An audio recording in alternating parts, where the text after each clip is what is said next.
बहुत अच्छा। पहला क्वेश्चन फ्रेजेस पर आ रहा है। पुट अप विथ, पहले एप्लीकेशन समझो, फिर आइए पुट अप विथ क्या कहता है। कुछ आर्बिटरी एटीट्यूड, किसी के पति का या ससुराल वालों का मनमाना रवैया है। मनमाना रवैया है। आर्बिटरी एटीट्यूड का मतलब मनमाना रवैया। अब उसको वो लेडी पुटअप विथ करती है। अंदाजा लग गया होगा आपको। अंदाजा लग गया होगा बर्दाश्त करना। किसी के ससुराल वालों का या पति का आर्बिटरी एटीट्यूड है और वो लेडी, वो महिला उसको बर्दाश्त करती है, पुटअप विथ करती है। आंसर आपके पास है endure. Endure is the right answer. तो फ्रेंड्स, पुटअप विथ का आंसर क्या हुआ? एंड्योर। एप्लीकेशन से कोई चीज बहुत अच्छी समझ में आएगी, हमने नया इनोवेशन डाला है।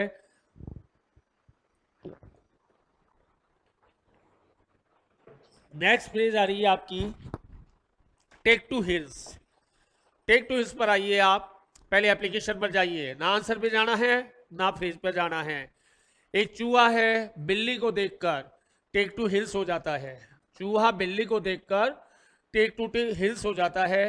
अपराधी है, ऑफेंडर है, वो पुलिस को देखकर टेक टू हिल्स हो जाता है। देनदार लेनदार को देखकर टेक टू हिल्स हो जाता है। सीधी सी बात है। अब आपके समझ में आ गया होगा, इसका हिंदी अर्थ होगा 9 2 11 होना। हिंदी का मुहावरा है।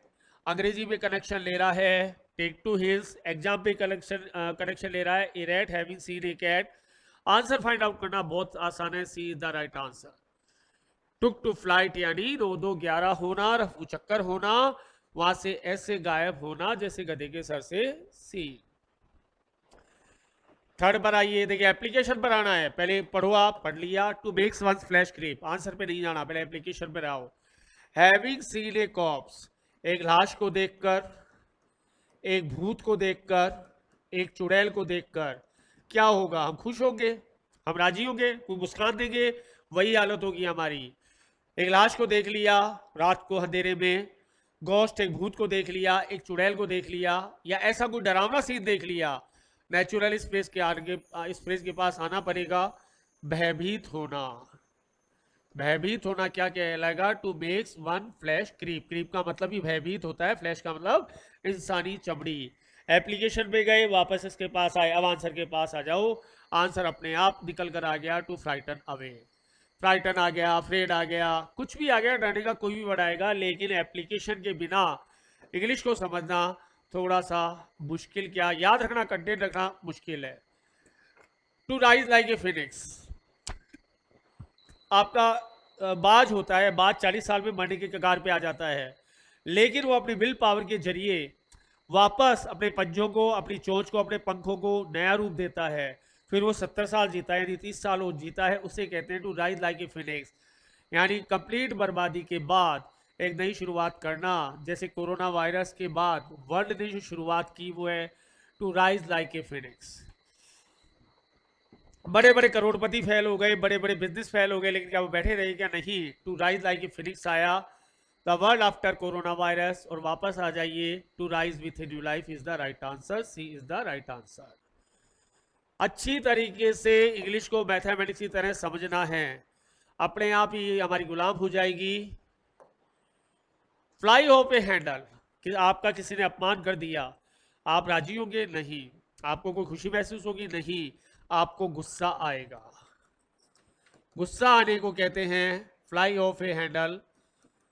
जैसे कई बार कुल्हाड़ी अपन मारते रहते हैं तो देखा करो, कुल्हाड़ी से जो उसका हेड होता है वो निकल के दूर चला जाता है, अनकंट्रोल हो जाता है वो। तब वो खूब जोर जोर से मारते हैं तो निकल जाता है कई बार। वही फ्लाई ऑफ हैंडल है। आपसे ह्यूमिलेशन आपको होगा। Answer number D is the right answer, to lose one temper, अपना आपा खो देना। टू लूज वन टेम्पर, कुल्हाड़ी याद रखना, कुल्हाड़ी को जब जोर जोर से मारते हैं तो उसका लोहे वाला लकड़ी से निकलकर अलग चला जाता है, वो स्थिति कहलाती है टू फ्लाई ऑफ हैंडल। और आपका किसी ने अपमान कर दिया तो फ्लाई ऑफ हैंडल ऑटोमेटिक है। To set the people by ears, लोगों के कान भरना। हिंदू और मुस्लिम जब राइट्स होते हैं, दंगे होते हैं, तो यही होता है। बड़े पॉलिटिशियन लोग, स्वार्थी सेल्फिश पॉलिटिशियन लोग to set the people by ears करते हैं, यानी लोगों को भड़काते हैं। Answer number C, to excite the people to call, लोगों को भड़काने के लिए जो उनको जो है भड़काया जाता है, वो स्थिति कहलाती है आपका to set the people by ears. यदि आप एप्लीकेशन के साथ उतरते हैं तो आपको बहुत जल्दी चीजें याद होगी और हमेशा कंटेन रहेंगी, दोबारा पढ़ने की कोई रिक्वायरमेंट नहीं। To wrangle over an arch shadow, wrangle का मतलब झगड़ा करना, झगड़ा करना। आर्च शैडो का मतलब आपके गधे की परछाई। दो गधे हैं, एक कहता है ये ए की परछाई है, दूसरा कहता है बी की परछाई। इस बात पर डिस्कशन से आपको क्या बेनिफिट है? किसी भी गधे की परछाई हो, दोनों की परछाइयों से आपकी सेहत पे कौन सा फर्क पड़ रहा है? यानी आप बेकार की बातों पर अपना समय जाया कर रहे हैं। कोई भी ड्रंकार्ड, कोई भी शराबी आदमी ऐसे ही करता है।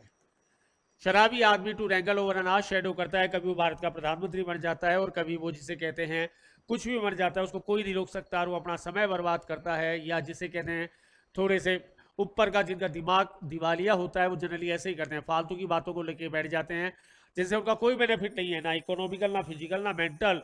फिर भी डिस्कशन करते हैं 2.5-2.5 घंटे। क्या मतलब है? They are wrangling over an arch shadow. आइए आंसर निकालते हैं। Answer number C, to waste the time on petty issues. Answer के पास सबसे लास्ट में जाना है और आपको जाना ही नहीं है। आंसर खुद ब खुद में आंसर आएगा। C is the right answer, to waste the time on petty things. To break the ice, break the ice. आप और किसी बस में जा रहे हैं, आपका कोई सहयात्री है, आप उसको नहीं जानते, वो आपको नहीं जानता, लेकिन कुछ देर बाद कहते हैं भाई साहब आपका क्या नाम है? या इंस्टीट्यूट में आते हैं, पहले दिन आप सब एक दूसरे से वाकिफ नहीं होते, तो आप एक दूसरे से बातचीत शुरू करते हैं, स्ट्रेंजर पर्सन से बातचीत शुरू करते हैं। तो आप जिसे कहते हैं एक नई बातचीत शुरू करना, एक स्टार्टिंग करना। Answer number A, to break a painful silence. बातचीत शुरू करने को कहते हैं टू ब्रेक द आइस। बातचीत शुरू करने को कहते हैं टू ब्रेक द आइस। बातचीत शुरू करना, to break a painful silence. और दो अजनबी आपस में मिलते हैं तो वो ये फ्रेज यूज करनी पड़ेगी, they will have to break the ice if they are stranger. Unknown है तो फिर मतलब ही क्या है? काफी देर तक तो हम यही सोचते रहते हैं कि इसको हम किस वे में लें। To carry the coal to Newcastle. देखिए बहुत अच्छी फ्रेज। न्यू कैसल जगह का नाम है, कोल हमारा कोयला कहलाएगा। अब न्यू कैसल में कोयला पहले से ही बहुत होता है, अब वहां पर अपन कोयला लेके जा रहे हैं। न्यू कैसल में कोयला पहले से ही बहुत होता है, वहां पर हम कोयला लेके जा रहे हैं। एग्जाम्पल देखिए, टू इम्पोर्ट बाजरा और मिलेट टू राजस्थान। अब हम राजस्थान में बाजरा मंगाए, कहीं से बाजरा लेकर आए हम, तो ये क्या बुद्धिमानी है क्या? हम गुजरात से आ रहे हैं और वहां से हम बाजरा लेके चलते हैं 10 किलो। राजस्थान में ऑलरेडी बाजरा खूब होता है, फिर हमें बाजरा ले जाने की क्या जरूरत है?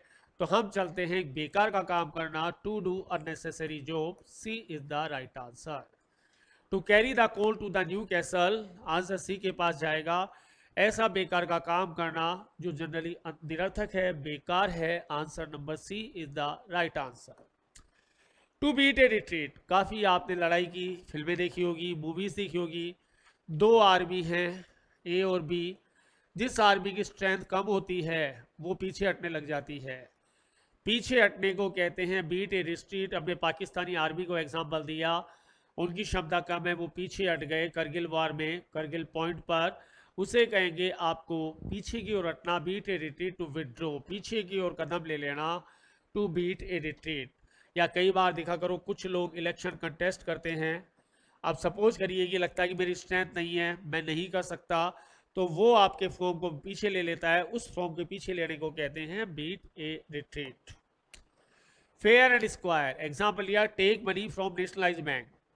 यदि आप प्राइवेट बैंक से पैसा लेंगे तो आप फंस जाएंगे, लेकिन आप गवर्नमेंट बैंक से पैसा ले रहे हैं तो फेयर एंड स्क्वायर है। बाकायदा ब्याज की रेट जो सिस्टम है वो फेयर एंड स्क्वायर है। यही चीज़ आप प्राइवेट बैंक से ले लो, कितना पैसा लगा देगा, कितनी पेनल्टी लगाएगा, तो आपका आंसर आएगा ईमानदारी पूर्ण जो सौदा है, ईमानदारी से भरा हुआ कोई भी काम है वो फेयर एंड स्क्वायर कहलाएगा। इसलिए हम आंसर से बी की ओर चलते हैं। Honest is the right answer. ईमानदारी से भरा कोई भी कार्य फेयर एंड स्क्वायर कहलाएगा। सपोज करिए आप जेडीए पट्टे वाली जमीन लेते हैं या मकान लेते हैं, फेयर एंड स्क्वायर है, कोई लफड़ा नहीं है। और वही आप सोसाइटी पट्टे वाला ले लेते हैं तो नेचुरल है, वो आपका बेईमानी भरा हो सकता है। No love lost between, divorce होगा क्यों जब ये फ्रेज काम में आएगी? डिवोर्स होगा पति और पत्नी के बीच में, मैत्री खत्म हो गई, प्यार खत्म हो गया, उनके बीच आपकी समझ खत्म हो गई, तो डिवोर्स पैदा होगा। आंसर नंबर ए की तरफ मूव करना है, स्टॉप लविंग, या मैत्रिता या मित्रता खत्म हो जाना, मित्रता या प्यार समाप्त हो जाना। आपने अपने पड़ोसी पर केस कर दिया, क्यों कर दिया?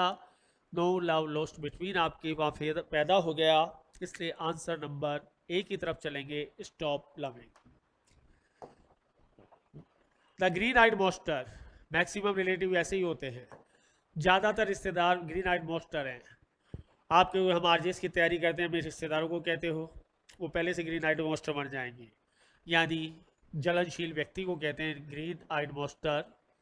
जलनशील जो व्यक्ति होगा वो green eyed monster. Answer find out करिए, पर्सनल जेलसी। उनको पहले से आप बनेंगे कब? अभी तो बाद की बात है। उनको आज ही तकलीफ हो गई, कल कोई आरजेस बन गया, ऑफिसर बन गया और हमारा लड़का नहीं बन पाया, तो दे विल बिकम, ये सुनकर ही वो दे green eyed monster. Similar word आइए, कममरेट, बहुत अच्छा वर्ड है कममरेट। किसी की याद में, शहीद दिवस सेलिब्रेटेड गांधी जी के कममरेशन में, गांधी जी की याद में, किसी की याद में कहलाएगा कममरेट। कोई सा भी दिवस मान लीजिए आप, बाल दिवस in the कममरेशन of Nehru ji. कममरेट किसी की याद में, आंसर फाइंड आउट करना है, remember is the right answer, remember is the right answer. किसी के कममरेशन भी पूछ सकता है और आपको कममरेट भी पूछ सकता है। बाउंटी, बाउंटी कर लेना इसको, BOUNTY है, NO लगा देना। बाउंटी, आप देखा करो किसी भी अपराधी पर कई बार गवर्नमेंट या पुलिस वाले डाकुओं पर इनाम रखती है। वीरप्पन पर भी था कि ये पकड़ा गया तो इतना बाउंटी होगा, वो पकड़ा गया तो इतना बाउंटी होगा, ताकि वो जल्दी मिल जाए। तो आपका जो आंसर आएगा वो इनाम की राशि कहलाएगी बाउंटी या रिवार्ड, आपका इसका सही आंसर है। बाउंटी का सिमिलर वर्ड है रिवार्ड। एडमोनिश, किसी लड़के ने, कॉलेज स्टूडेंट ने जो है 500 रुपये की चोरी की, जज साहब ने उसको डांटा, फटकारा की तरह लाइफ बर्बाद हो जाएगी। एक चाइल्ड लेबर को डांटना एडमोनिश कहलाता है। फर्स्ट टाइम ऑफेंडर है, उसको एडमोनिश किया जाता है। तो एडमोनिश का मतलब आएगा डांटना। आंसर फाइंड आउट करते हैं, ये नहीं हो सकता, ये नहीं हो सकता, ये नहीं हो सकता। इसका अर्थ आपको नहीं पता है, लेकिन आंसर तो यही बचेगा, डांटना या किसी को फटकारना। फर्स्ट टाइम ऑफेंडर है, उसको क्यों सजा दे? सजा देकर तो जिंदगी भर अपराधी का एक ठप्पा लग जाएगा। तो जज साहब उसको एडमोनिश करेंगे कि भैया लाइफ में दोबारा ऐसा मत करना है। पुलिस वाला एडमोनिश करेगा कि भैया लाइफ बर्बाद होगी जिंदगी में, यदि ऐसा हो गया तो चल एडमोनिश करके तेरे को छोड़ देते हैं। प्रोलिफिक, अब ऐसी प्रोलिफिक जो लैंड है वो एक्सपेंसिव होगी, नेचुरल है, कोई पॉजिटिव वर्ड आएगा। उपजाऊ, उपजाऊ कहते हैं prolific. Answer number A is the right answer, fertile is the right answer. Word को उसकी गहराई तक समझिए आप, वर्ड ऑटोमेटिक आपका गुलाम हो जाएगा। Fertile is the right answer. फिर वर्ड आया कनौसर। लता मंगेशकर कनौसर थी, सरोज खान कनौसर थी, MF हुसैन कनौसर हैं, आपके सचिन तेंदुलकर कनौसर हैं। कनौसर का मतलब किसी भी फील्ड का माहिर आदमी। पारंगत, पारंगत क्या कहलाएगा आपका? कनौसर जनरली आर्ट कहलाता है, इसलिए lover of art is the right answer. Lover of art is the right answer. Connoisseur, पारंगत, lover of art is the right answer. फिर आता है मीडियोकर। कल रात आप एक शादी में गए, मैंने पूछा खाना कैसा था, बोले सर ठीक ठीक था। आपका लड़का पढ़ाई में कैसा है? बोले ठीक ठीक है। बोले महाराष्ट्र का मौसम कैसा है? बोले ठीक ठीक है। यानी ना ठंडा है ना गर्म है, ना डफर है ना इंटेलिजेंट है, ना अच्छा था ना बुरा। फिल्म देख लेंगे आप, कैसी थी फिल्म? बोले ठीक थी, पैसे वसूल हो गए, लेकिन अच्छी भी नहीं थी बुरी भी नहीं थी। मीडियोकर का मतलब होगा औसत। ये एक ऐसा वर्ड है जो आप कहीं भी काम में ले सकते हैं। Answer number A, average is the right answer. Answer number A is the right answer, average. Censured, censured arrogant behaviour है, किसी का घमंडी बिहेवियर है, तो क्या आप उसकी प्रेज करेंगे? नहीं, आप उसकी बुराई करेंगे। नेचुरल है, घमंडी व्यवहार है, अक्कड़ है, स्टिजेंट है, तो आप उसकी बुराई करेंगे। नेचुरल सी बात, एरोगेंट बिहेवियर कर दिया अपन ने। आंसर पर आइए, criticize is the right answer. Condemn भी हो सकता था, कंडेम भी इसका आंसर हो सकता था, क्रिटिसाइज भी हो सकता है, लेकिन क्रिटिसाइज होते हुए कंडेम को बाद में लेते हैं। वैसे दोनों का मतलब भी बुराई करना, आलोचना करना। तो सेंश्योर का सिमिलर बी भी है, डी भी है, लेकिन बी के होते हुए हम डी की तरफ मूव नहीं करेंगे। सीधी सी बात है, हम मूव करेंगे आपका क्रिटिसाइज का। सेंश्योर का जो सिमिलर वर्ड आएगा वो आएगा आपका क्रिटिसाइज। क्रिटिसाइज इसका जो है कंडेम का और क्रिटिसाइज आपस में सिमिलर वर्ड है।